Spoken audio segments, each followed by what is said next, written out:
Ohio, and welcome back. This is Darren from MRT. So this is interview number 2 in the Craftsman Courtyard series. This interview will be with Jeff Grove of Carolina Craftsman Kits. I need to make a little bit of disclaimer here. My voice is a little bit echoey, so I do apologise for that. Had a few technical issues, but I have rectified that for future interviews. So without further ado, let's talk to Jeff. This conversation takes us. I'm quite looking forward to this. So, all right, welcome aboard, Jeffrey Grove from Carolina Craftsman Kits. It's been a while. I've been communicating with you via email and obviously Messenger and asking silly questions about building your lovely kits. So, also you're affectionately known as CCK. Yep. And your website, if I've got it correctly, is Carolina Craftsman Kits, or one word.com. So, Yes. so Jeff, tell us a little about your background to modelling. Well, I like most, it was my dad. Back in the early '50s, we had Lionels and American Flyers always running around at Christmas time. So that kind of got the bug going into me from early on. And my dad and I actually did a lot of modeling over the years. And he got into HO. We used to go buy brass engines from a local hobby shop, and so we kind of carried it on like that forever. And then of course till it comes time that I get married and have kids and do all the stuff that we all do, we leave the hobby. Yeah. And then come back, and I've been back at it pretty strong now for probably close to 23, 24 years now. So, Lovely. and we've been doing the kits for about 8 years, and we really enjoy the kits. Have almost become as much my hobby as the trains and all that and everything for now. So, Sure. that's kind of the 2 cents on how I've stayed motivated in the hobby. Sure. I think it's a common thread. I spoke to young Stephen Millie this morning, and he gave me all the information about you that I need to know. So he obviously he speaks very very highly of you. All seriously. So I had a great chat with him. Initially, I thought we were going to be going for, as I said to you, maybe 10 or 15 minutes, and 45 minutes later we're still talking and chewing the fat, so to speak. Sorry, Australian phrase, about his business and his models and everything else. So hopefully you've got a little bit of time here as well, and we'll have a lovely chat here. So as you and we touched on just briefly about Joey Ricard and his fantastic YouTube channel, and he's got quite a character, very, very funny sense of humour. I'm going to ask you, how's your layout going along, and did you end up joining the two levels together with that helix that he has suggested so humorously in his video of recent times? Well, at this point, I've kind of gotten slowed down. The wiring has really been a little troubling to me because I had a couple of life gets in the way a little bit, and the wiring, which is something I'm not very good at, has really slowed me down. But I've just about got it done. Sure. And we still haven't decided on the helix. I'm still leaning that I want to keep it 2 separate levels. Sure. Because I'm more interested in buildings, and I'm not an operating modeler. I like to have a train run through a scene, but as far as setting up trains and working out of the yards, I'm not real great with that. But my buddies here, all of my friends that basically in our little group around here, they all are operating guys, so Sure. I need to try to keep them happy too. So we still haven't made up our mind yet. So we'll work through that some more. But progress. I'm still working on buildings. If you follow me at all on Facebook, Certainly do. Yeah, the buildings are. I just today alone I probably designed 3 buildings for the layout. Oh wow. Okay. Yeah, so again, I stay pretty busy just trying to work on the layout. That's one beautiful thing about having a laser. You can design a building and cut it and put it on the layout this afternoon. I did enjoy the layout tour that yourself and Joey went through on that YouTube video. I just watched it last night, to be quite honest with you.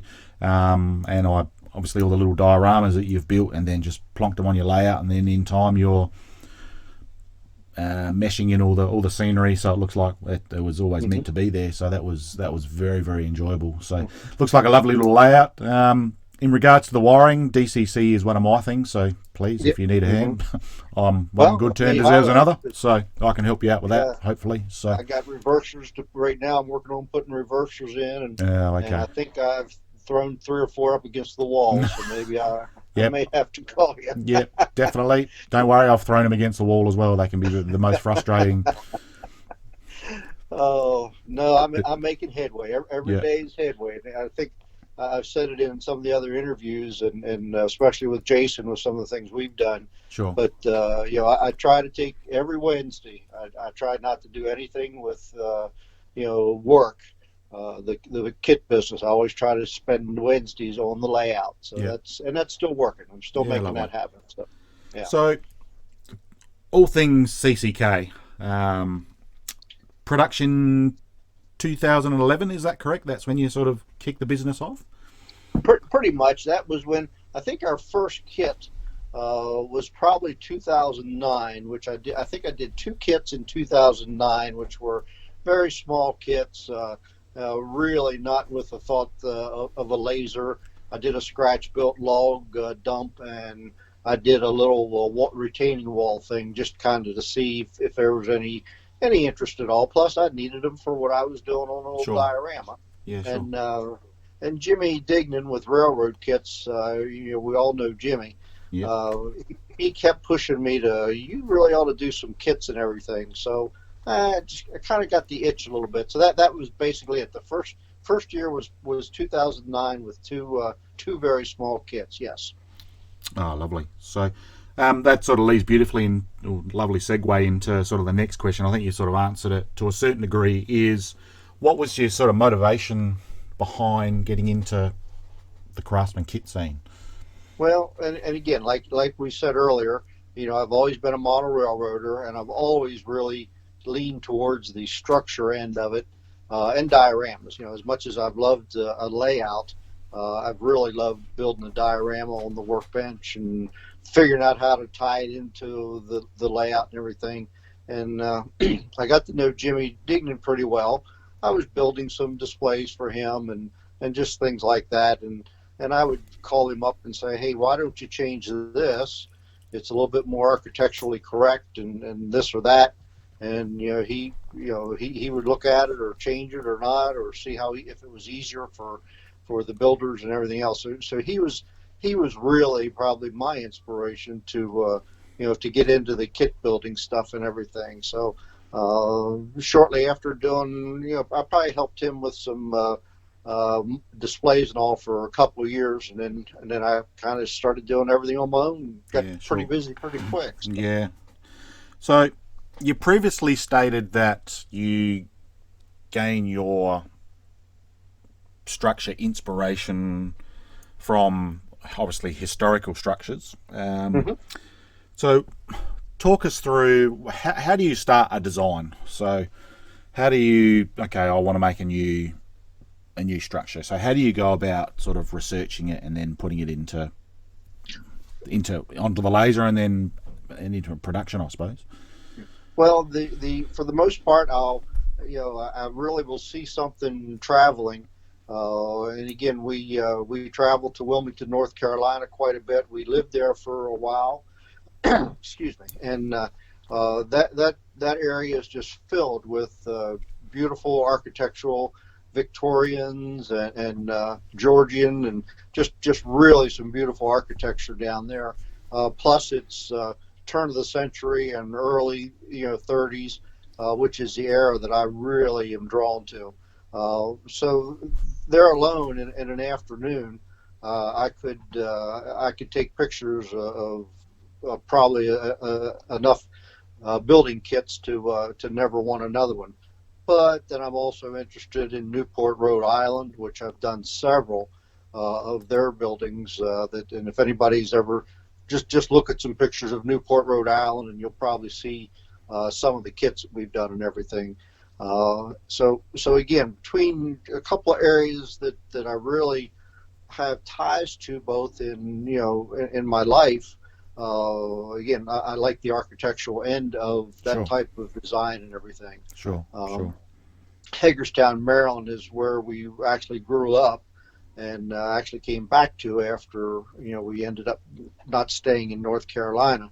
Sure. And again, same thing. There's tremendous amount of turn of the century buildings that I just can't get enough of them. And if you saw the stack that I have here in front of me of the buildings and kits that I want to do, you'd be surprised, because I probably have 50 to 60 buildings here that I want to get on soon to put on the layout and everything. So lovely. That's lovely. So I think a lot of people want to hear about you and Jason and your collaborations. We'll get to that shortly. Obviously, I'm not going to let you get away without talking about Jason Jensen and that individual. So, but I don't want to, obviously, it's only one side of CCK, because just looking at your kits, you're well established well even before you got involved with Jason. So I'm on your website right now and actually recording a screenshot of it. So my question is, what was your favourite kit to design and build? They can be two different kits, and I'll just go into the website and I'll show people what you're talking about if they're not familiar with CCK and all your kits. Probably my favorite building to design was the Darden Mill. Yeah. That's actually in Elkins, West Virginia. Yeah. And it was a very difficult kit to decide what I wanted to do, because if you pull up Darden Mill, Elkins, West Virginia, you'll see pictures, but if you look at pictures from one year to the other, it's really hard to determine it's the same building because of the way the roads and the railroad tracks work. Really very confusing. So there's quite a challenge in what I wanted to do to get that one not really a word, but modelable. Sure. Because again, one thing that you have to do when you're doing kits, I think, is you have to make them relatively realistic. You have to make them buildable, and you have to make them affordable. If you can't if you can't do those things, you're kind of pushing the bar too high. I've got some buildings that I'm working on for the layout that I would never do as a kit, because it would just be impossible to build, because I'm cutting other pieces on the laser to make them fit and things like that. So it's not something that you could send out for somebody to build practically. So that's some of the things that I really like, the challenges of doing these kits and everything. Sure. But and the Darden Mill was similar to that. Now, it's not a very difficult kit to build after I got it done, I don't think. But it really gives you some nice architectural details and some different textures to the way the building is and everything. Yeah, I'm literally looking at it now on your website, and I'm sort of looking that it's quite a large kit, and for $200 American, I think it's a steal, to be quite honest with you. So it measures 13.5 inches by 7, so it's a very large kit, and obviously one end it looks like it's what we call in Australia corrugated iron, and then clapboard the other end, and then different varying roof lines. And I love that porch along the loading dock. That's really nice. And then to answer on probably my favorite kit, I guess to develop after that, it was probably the Sawyer's Mill, and quite honestly, what I liked so much about that one was the fact of the mansard roof and the brick. Again, the same textures in there, and the signage and everything. That just reminds me of, again, early days, going to downtown Hagerstown and places when you saw the big signs on the sides of every building and everything. So, and that building just reminds me of early childhood. Yeah, lovely. So what was the name of that? Is that on your website? I'm just trying to find that one. That one was Sawyer's, Wyers, Sawyer's Mill.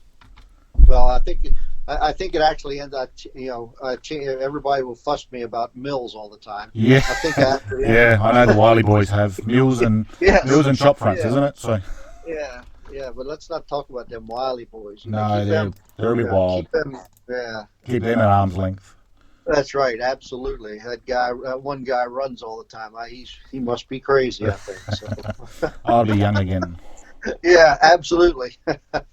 So I'm struggling to find that mill. Hang on. What? S. Sorry, go again. Shawyyer. Oh, okay. Yes. Okay. Yeah, and that was actually the kit that I did for the Craftsman Courtyard we did at Timonium in October of last year. Okay. That was the kit for that. I must admit that since being sort of involved in this niche, and mind you, I've only been looking at this side of things, or this side of the hobby, I should say, for the last 6 months or so. I have thoroughly enjoyed the signage. It's one thing I really, really enjoy, and obviously you pointed out that lovely big footbath tablet weathered sign on the back of this building. It's the side of the building, I should say, not the back, but it's fantastic. So that's a nice looking kit, and yet again another big kit. So. But again, the signage, I am not very good at making signs. That's something that really just I can't get a good job out of trying to make them on Adobe or Corel. And quite honestly, Dave Criswick, which I think you probably know Dave. Certainly does, yeah. Dave, he does some signs for me. Of course, he writes the instructions for me now. Right, I've just gotten to the point that I just am not going to write the instructions. He does such a nice job. So quite honestly, Dave and Jason have really gotten into the sign end of it for me and doing, they just really do some nice signs. And when a lot of times when I'm just needing the signage, I'll have those guys kind of, come forward for me because my signs really don't look very good. And of course, Doug Fiscali, he's the one that has really made the signage so critical to these kits. He just does such a tremendous job with his signage. Yeah. And, just really, really incredible how he comes up with the signs for what he does. You probably, you may or may not. I've only built one of your kits, and it's up on the screen right now. It is the Pine Valley Engine House, which is the one I did a little video series on, and that was my first dipping my toe into a CCK kit, and I really enjoyed it, and that's taken pride of place on my layout right now. So that was a fantastic kit. I've also now got in the pipeline, yet to build, is Nickerson's Landing. So I can only assume that's from the name has hailed from Bruce Nickerson of Seaport Model Works. That's from Bruce at Seaport. Yep. So a good friend of mine. So it's obviously the next logical question is it fair for me to say that, I'm not saying all, but some of your inspiration for names in particular for these kits or groups of kits are from influential people in your life, good friends, family, and the like? Absolutely. Again, these guys keep me inspired. Again, like anything we do in life, you get enough of it one day, and I'll talk to Bruce, I'll talk to Jason, I'll talk to Dave, and you're ready to go. And I think the same thing comes back at us. If Dave's Dave was talking about losing his mojo not too long ago, and next thing we're texting back and forth, and a week later he's back at it strong. So I'm hoping I had an influence on when he was not as motivated as we'd like to be. So yes, these guys help me stay motivated. These guys are just an important part of what we all do. It's actually a bigger group than we think. If you start running a list on all the names, Brian and Jill Bollinger, Jimmy Deignan, Kenny Crump, Mark Shire, you can just keep going on and on and on. And, Sure. we all tie in together, and we all work with each other, and we'll help each other. And it's just a great group that again, so, and you'd be surprised some of the guys that the comments you get when you name a kid after somebody. I think it's a good feeling. I know how I felt when Doug named one after me, Sure. many years ago. Yeah. And I said, I need to start turning that around so that my buddies, the people that help me, get that same kind of feeling. So Yeah, sure. Yeah. That's one thing I definitely have noticed in this niche. I got into this niche purely because I was looking for podcasts to listen to on my commute when I drive to work. So with that, I came across Model Rail Radio was one I listened to with an expat of an Australian out of San Francisco, I think, Bay Area, I think he lives now. And then more predominantly of recent times, the Wiley Boys. So so I've just thrown myself, boots and all, I've really thoroughly enjoyed, even from the other side of the world. I'm predominantly a European modeler, and most people go, why am I getting myself involved in American Craftsman kits?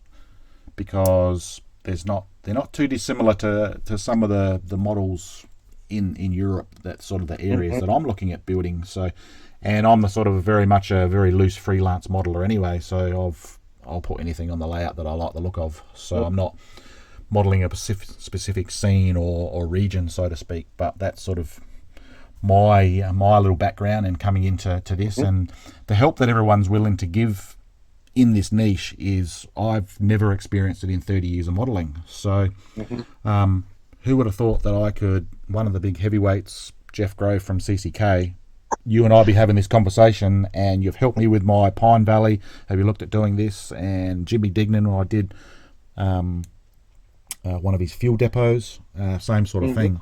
It's just a phenomenal little niche that I think, and it's doing my little bit to help out as well, and I've thoroughly enjoyed it, even though I am the other side of the world. I've really enjoyed being a part of all this.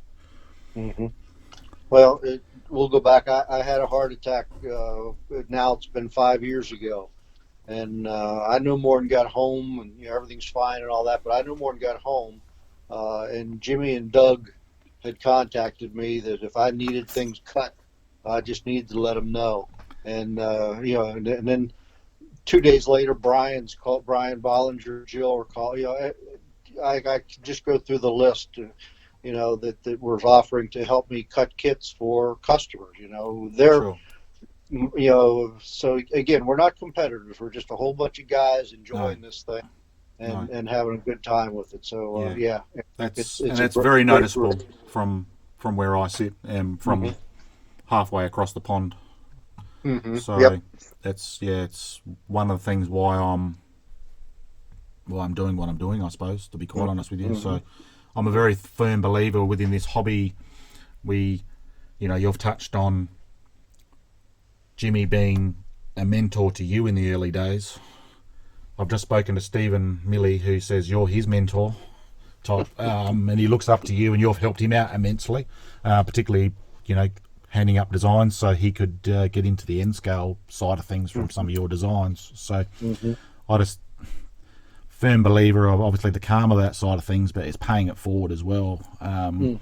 Hence my YouTube channel, that's purely why I went into it. I'm a bit of a lone wolf modeler, I suppose. There's not many of us in my neck of the woods, so to speak. I've got some really awesome mentors that do live locally, that are older gentlemen. I'm 45 myself, and they're in their 70s, and they come and help me build my layout, and I'm sure I can help them with some things. However, I sort of came to a point where I go, I need to start giving my knowledge out freely as well. So hence the YouTube channel, I suppose. I'm not saying I'm anywhere near an expert of some of the boys and girls out there that are making these kits, but I'm just wanting to show that. Again, when I see what you guys are doing with these podcasts, and again, just the things you have to do to get it working right, I give you guys a lot of credit, because thank you. you're bringing a lot to the hobby. Again, I don't know too many guys that don't sit in their hobby rooms and don't have a podcast on. I know I like to have a podcast on. Definitely. And again, you guys, there's a lot more to it than getting on the telephone and this or that, or on the computer. Yeah. So again, I for one appreciate all the work you guys put into these. Thank you. These podcasts. Well, maybe not the Wiley boys. Maybe they don't, because they're you know how they are. So no, they're next level. So they're on my list to make contact with, and I'll flip the tide on them, and I'll be asking the question of them hopefully. So so they are great guys. They put them in the hot seat. Incredible guys. Yeah. So we tease them a lot. Yeah. Well, they can give it out as well as they're taking as well. Which is that's phenomenal. I'm just overwhelmed by the people in this niche, because there's a lot of people that are not like this. That's for sure in other parts of this hobby. So, but we won't dwell on them too much, because we're having fun and they can do what they need to do. So, all right, Jason Jensen. I obviously followed him via the HO Scale Customs as well. So he is an exceptional artist, I think. Absolutely. I've learnt so many little techniques from him that I've transferred through onto my modelling with the Craftsman kits and other kits that I'm doing, not just the Craftsman stuff. But so you've had 4 collaborations with him so far, is that right? So I'm looking at... Yes. So the first one was GJ's Boat Sales. Is that the first one? Or the... Yep.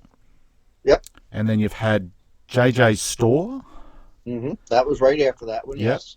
Then we're looking at what is called the HO, the complex, Wiley and Son. So you've got Cruisewick Pencil, Raymond Transfer, and Wiley's Paper Mill. So, and then obviously the latest one, Jimmy D's Tires, after Jimmy D did the little tire station. Yes. So that is a lot of work, because, as I said, I haven't been around this niche for all that long, and I was here for the boat sales onwards, and we're talking 6 months.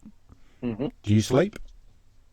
Well, that seems to be like a lot of work. That's fantastic. Well, again, there's a lot of pieces to it. Jason, first of all, he's phenomenal, and I don't think he ever does sleep. No. And you're right. He is such an artist that, and again, he posted the other day about his drawings he was doing to make the signs. Now, I just can't believe what does he do next, Yeah, exactly. It's just unbelievable what he can and does do, and the amount of time that he does it. But he wears me out. He gets himself kind of geared on something, and he just works on it till it's done, I think. And he just phenomenal. Again, a phenomenal job. The coloring and all the stuff that he does is just phenomenal and everything. So I can't speak enough for how much fun it's been working with him to do these kits. And he'll come up with and again, we collaborate. He'll come up with an idea of a design. I'll tweak it a little bit, then he'll tweak it, and then then it gets cut and everything, and we'll play with it and do more tweaking if we have to. And sure. Again, so many times what happens is, if you're doing a design, somebody's designing it, somebody else maybe is building it. Well, you could have weeks that pass between the first mistake or the first change. Well, Jason, if you look at some of the videos when he's talked about the Wiley and Son, he would email me or call me maybe on a Monday and say, let's change such and such to this, and I'd have him the replacement parts out on Wednesdays, and then Jason had it done before supper Wednesday evening, I think, half the time. So there was just no lost time. Yeah. And we were really trying to push that one to get ready for the show. So we Sure. really pushed a little harder on that one than we should. Yeah. But like I said, there's a lot of people that helped me with this, over any particular kit, depending on how busy I am. We are. Again, Steve Milley does a lot of cutting for me because I am not a fan of standing over the laser all day while it's cutting.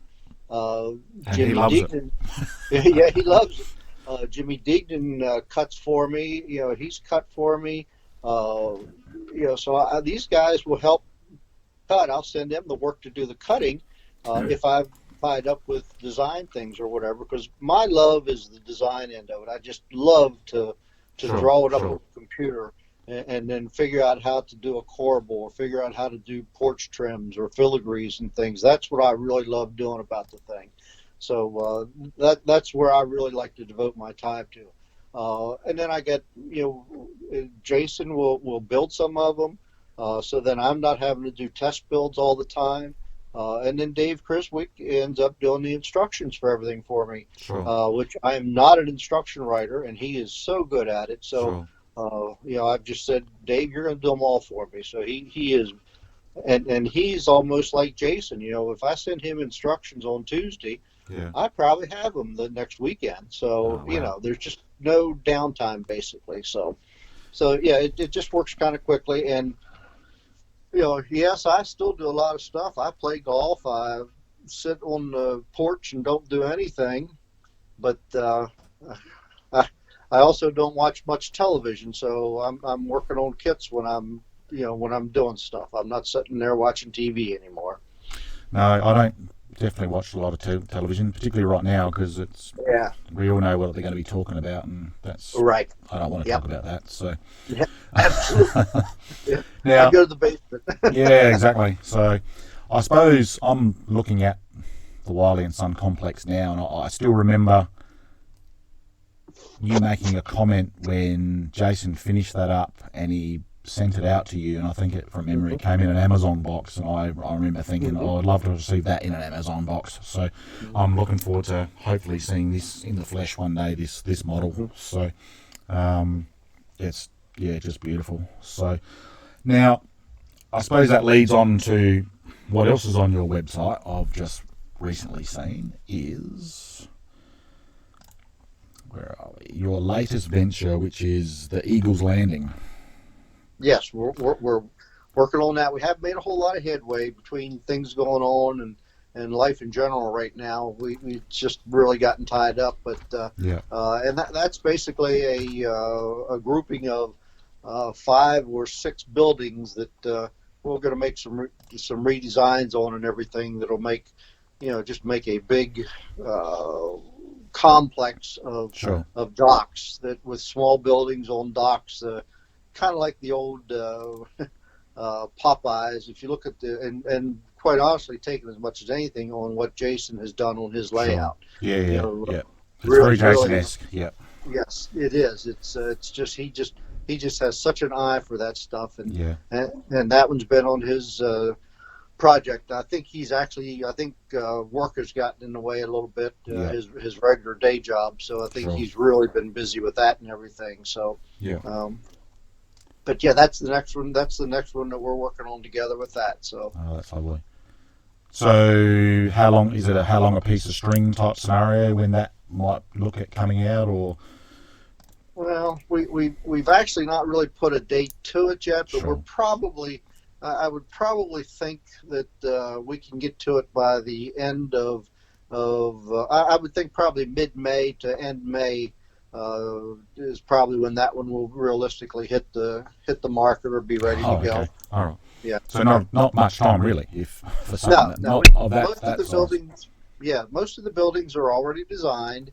Most of the and the dockage is pretty straightforward. But we've got a couple of tough things to do. I want to do the crow's nest. Jason's going to probably put most of the input to that. So again, we've got, and if you look at his sketches of that, Yeah. A lot of it is some earlier designs from my buildings anyway that we're Yeah, just going to sure. tweak them around, change them a little Repurpose. bit so that Yeah, it'll be more of a Jason Jensen look to it and everything. So that's sure, kind of where we're going with that. So sure. yeah. No, I'm looking at those sketches right now, and I can see that Hmm. Hmm. that in those sketches. So that's definitely something that would be of interest to me, I should say, for Hmm. my harbour scene. So, oh, that's fantastic. So,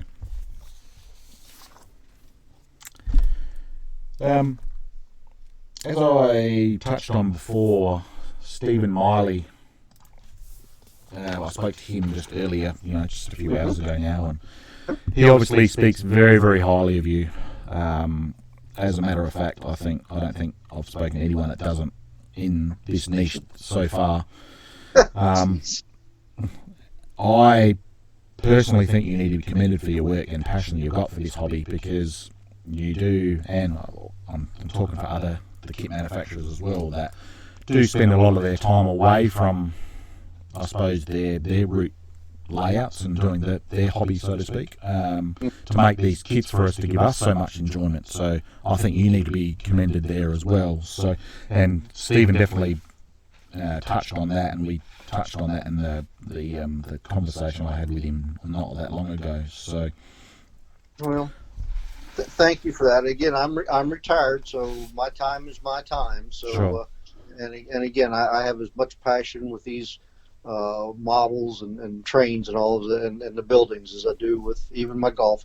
yeah, And as we get older, the golf isn't as good because the shoulder hurts and the wrist hurts and all sure, that. So I can spend more time on the drawing board. So yeah, that's fair enough. So, yeah. so what sort of golf handicap do you play off, or you just don't care? You just Well, bash the ball around? there there was a time when I carried about a 4 or 5 handicap, but Sure. that's when I was playing. That's when I was young and pretty committed to Yeah. practicing and everything. Sure. Uh, Now I could care less if I have a 18 or 20 handicap Yeah. because right now it's about who we're playing golf with and a Yeah. beer and a cigar Yeah. more than it is playing golf. Yeah. So Oh, cigars now you're talking. Nice. yeah, Yeah. yeah, a good old cigar Good. and a cold beer is about Yeah. as good as it gets. That's lovely. Nothing wrong with that. Nothing wrong Nope, with that. nope. And So if there's a golf course there, that's fine too. So yeah. The 19th hole is always my favourite. So yes, absolutely. Yep. so